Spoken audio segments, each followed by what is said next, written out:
नमस्कार. छायाज रेसिपीजमध्ये आज आपण नेहमीच्या शेवयांपासून खीर न बनवता 4 वेगवेगळ्या मस्त रेसिपीज बनवणार आहोत, ज्या तुम्ही घाईच्या वेळेससुद्धा झटपट सहज नाश्त्यासाठी बनवू शकता. दिसायला जितक्या छान दिसतायत तितक्याच चवीला या अप्रतिम आहेत. चला तर अजिबात वेळ न घालवता बनवायला सुरुवात करूया. बनवूया आपली पहिली रेसिपी. तर इथे मी अर्धा कप शेवया घेतल्यात, ज्या आपण खीर बनवण्यासाठी वापरतो त्या शेवया आहेत. या रोस्टेड आहेत. तुमच्या जर अनरोस्टेड असतील तर तुम्ही तुपावरती त्यांना थोडंसं परतून घ्या. आता ह्या मिक्सरच्या भांड्यामध्ये काढून घ्यायच्या आहेत. आता यामध्ये अर्धा कप रवा घालायचा आहे. यानंतर इथे मी 2 चमचे दही घालते आहे. थोडंसं आंबट दही घ्यायचं, म्हणजे आपल्या रेसिपीला चव छान येते. आता यामध्ये अर्धा कप पाणी घालायचं आहे. आता याची अगदी स्मूथ अशी पेस्ट तयार करून घेतली आहे. ही पेस्ट बाउलमध्ये काढून घेऊया. आता हे मिश्रण 15 ते 20 मिनटासाठी झाकून ठेवायचं आहे, म्हणजे याच्यातला रवा छान फुलेल. तर इथे 20 मिनटं झालेत. आपण पाहूया हे आधीपेक्षा घट्ट झालं आहे. तर यामध्ये आता थोडंसं पाणी आणखी घालावं लागेल. तर आता इथे पाणी घालून मी याची नेहमीच्या डोस्यासारखी कन्सिस्टन्सी करून घेतली आहे. तर हे पाहू शकता, असं आहे. आता यामध्ये चवीप्रमाणे मीठ घालायचं आहे. मीठ मिक्स करून घेतलं. आता याचे आपण डोसे बनवूया. इथे मी तवा गरम करून घेतला. यावरती थोडंसं तेल लावून घेतलं. यावरती आता डोसा पसरवून घ्यायचा आहे. तर इथे मी इनो सोडा असं काहीही वापरलं नाही आहे. मस्त असे डोसे याचे होतात. अगदी सहज तुम्हाला याचा डोसा पसरवता येईल.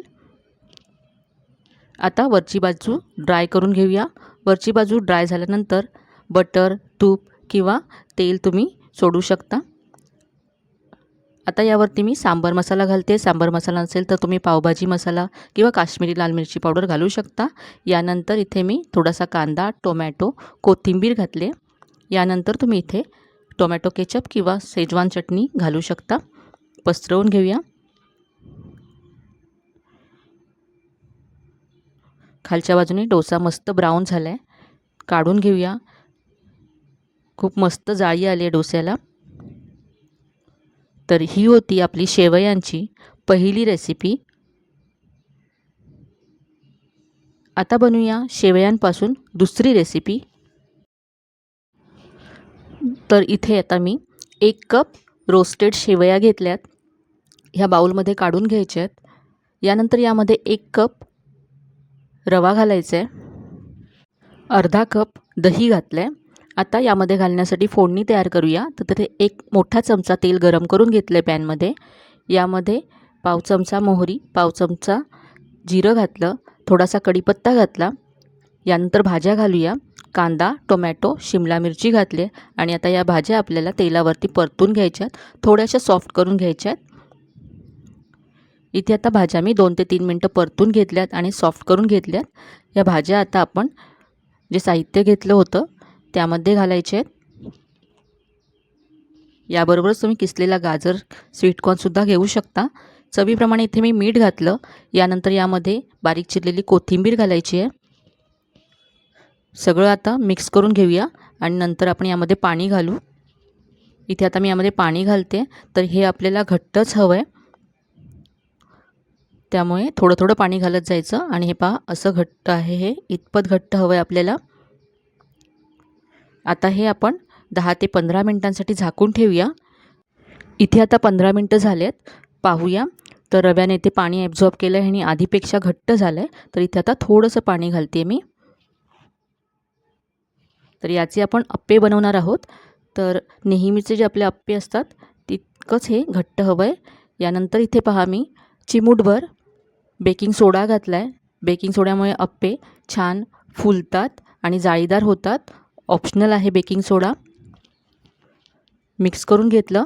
आता अप्पे पात्राला मी तेल लावून घेतलं आहे. यामध्ये 1-1 चमचा पीठ घालायचं आहे आणि एका बाजूने फ्राय करून घ्यायचे. तर मी ते झाकून याला एका बाजूने भाजून घेते. एका बाजूने 2 ते 3 मिनटं भाजल्यानंतर उलटून घ्यायचे आहेत आणि दुसऱ्या बाजूने सुद्धा हे भाजून घेऊया। इथे पहा दोन्ही बाजूने अप्पे छान भाजले गेलेत, मस्त गोल झालेत। काढून घेऊया। तर ही होती आपली दुसरी रेसिपी। तुम्ही पाहू शकता किती जाळीदार अप्पे तयार झालेत। अगदी झटपट तुम्ही हे बनवू शकता। चला तर आता बघूया आपली तिसरी रेसिपी। इथे मी 1 कप शेवया घेतल्यात, बाउलमध्ये काढून घेऊया आणि ह्या हाताने अशा कुस्करून घ्यायच्या आहेत। यानंतर यामध्ये 1 कप रवा घालायचा आहे। जाड बारीक कोणताही रवा तुम्ही इथे घेऊ शकता। इथे मी अर्धा कप दही घेतलं आहे। हे थोडंसं असं फेटायचं आहे आणि मग घालायचं आहे।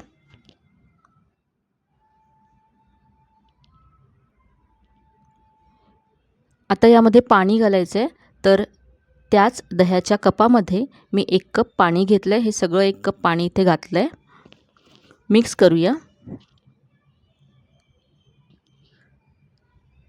हे छान एकजीव करून घेतल्यानंतर झाकून आपल्याला हे 15 ते 20 मिनटं ठेवून द्यायचं आहे।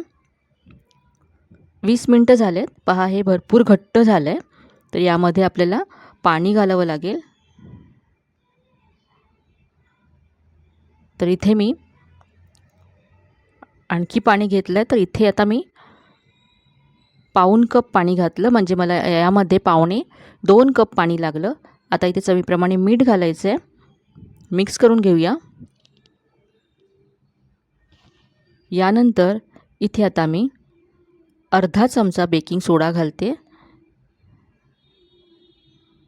यावरती थोडंसं पाणी घालायचं आणि मिक्स करून घ्यायचं। याच्यात आपण स्पॉन्ज डोसा बनवणार आहोत। तर इथे अजिबात तेल न लावता आपण हा डोसा बनवणार आहोत। तवा गरम करून घेतला आहे। गॅसची फ्लेम मीडियम करायची आणि सेंटरला 1 चमचा पीठ घालायचे। थोडंसं याला पसरवून घेऊया। आता यावरती झाकण ठेवायचं आहे। झाकण ठेवल्यानंतर ह्याला मस्त अशी जाळी येते। तर असं 2 ते 3 मिनटं मस्त जाळी येते आणि वरून हा डोसा पूर्ण ड्राय होतो। वरून ड्राय झाला म्हणजे हा खालून सुद्धा छान भाजला गेला असं समजायचं।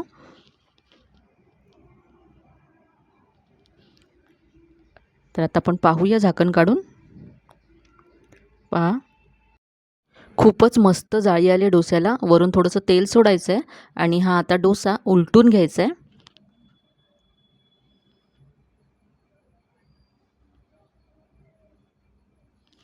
पाहू शकता किती मस्त रंग आला डोस्याला। आता दुसऱ्या बाजूने सुद्धा आपण हा 2 ते 3 मिनटं भाजून घेऊया। डोसा तयार आहे। असेच आपण आणखी डोसे इथे बनवून घेऊ। हा दुसरा डोसा सुद्धा इथे तयार झाला आहे। तर मस्त अगदी झटपट होणारे हे शेवयांचे डोसे तुम्ही नक्की करून पहा।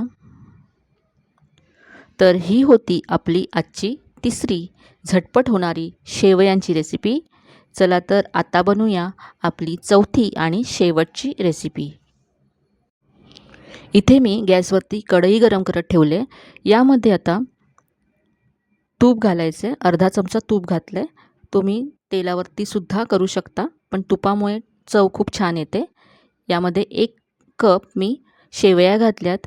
या अनरोस्टेड शेवया आहेत, म्हणून ह्या तुपावरती भाजून घ्यायच्या। रोस्टेड असतील तरी तुम्ही फक्त थोडासा 1 मिनिटासाठी परतून घ्या, चव छान येईल। यानंतर त्याच कढईमध्ये मी 1 चमचा तेल घातलं। यामध्ये थोडीशी मोहरी, जिरं घातलं, कढीपत्ता घातला। यानंतर कांदा घालायचा आहे। कांदा किंचित सॉफ्ट होईपर्यंत परतून घेतला। यानंतर टोमॅटो घातला आहे। टोमॅटोसुद्धा परतून घेऊया। यावरती झाकण ठेवून टोमॅटो सॉफ्ट करून घेऊया। तर इथे मी 1 मिनिटासाठी झाकण ठेवलं आणि पहा टोमॅटो अगदी सॉफ्ट झाला आहे। आता यामध्ये भाज्या घालायच्या। तर इथे मी बारीक चिरलेला गाजर, शिमला मिरची घातली। भाज्यासुद्धा परतून घेतल्या। यानंतर पाव चमचा हळद, चवीप्रमाणे लाल तिखट घातलं। मसालेसुद्धा परतून घ्यायचे. आता यामध्ये थोडंसं पाणी घालूया, मसाले करपू नयेत म्हणून. झाकण ठेवून मी या भाज्या मसाल्यांबरोबर अशा शिजवून घेतल्या. पहा, पाणी पूर्ण ड्राय झालं आहे आणि भाज्यासुद्धा सॉफ्ट झाल्यात. आता यामध्ये या शेवया घालायच्या आहेत. शेवया मसाल्यांबरोबर परतून घ्यायच्या. आता आपण 1 कप शेवया घेतल्या होत्या, तर इथे आता 2 कप पाणी घालायचं आहे.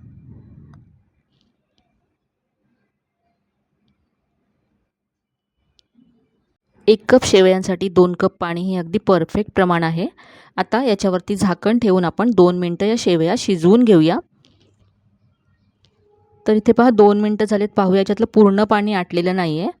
थोडंसं पाणी यामध्ये अजूनही शिल्लक आहे. आता या स्टेजला इथे एक सिक्रेट मसाला घालायचा आहे. तर इथे मी मॅजिक मसाला घेतला आहे. हा घालायचा आहे. याच्यामुळे चव खूपच मस्त येते आणि या मसाल्यामध्ये मीठ असतं, त्यामुळे मी रेसिपीमध्ये मीठ घातलेलं नाही आहे. तुम्ही टेस्ट करून थोडंसं मीठ घालू शकता. मिक्स करून घेऊया आणि आता याच्यातलं पाणी पूर्ण आटवून घेऊया. इथे पहा, सगळं पाणी आटलं आहे. ड्राय झाल्या शेवया. गॅस बंद केला आहे. यावरती मी अर्धा चमचा लिंबाचा रस घालते आहे. गॅस बंद केल्यानंतरच लिंबाचा रस घालायचा आहे, नाहीतर शेवया कडवट होऊ शकतात. यानंतर कोथिंबीर घातली. मस्त अशा या आपल्या शेवया तयार आहेत. तर नूडल्स नेहमी बनवण्यापेक्षा तुम्ही या शेवया मुलांना द्या, त्यांना नक्कीच आवडतील. तर आजची ही शेवटची रेसिपीसुद्धा तयार आहे. तर अगदी हेल्दी अशा या शेवया तुम्ही नूडल्सऐवजी नक्कीच बनवू शकता. तर आजच्या या 4ही रेसिपीज तुम्हाला नक्कीच आवडल्या असतील. रेसिपीज कशा वाटल्या कमेंटमध्ये नक्की कळवा. रेसिपीज जर आवडल्या असतील तर व्हिडिओला जास्तीत जास्त लाईक करा, शेअर करा. चॅनलवर नवीन असाल तर चॅनलला सबस्क्राईब करायला विसरू नका. चला तर मग पुन्हा भेटूया अशाच छान छान आणि नवीन नवीन रेसिपीजसह. तोपर्यंत धन्यवाद.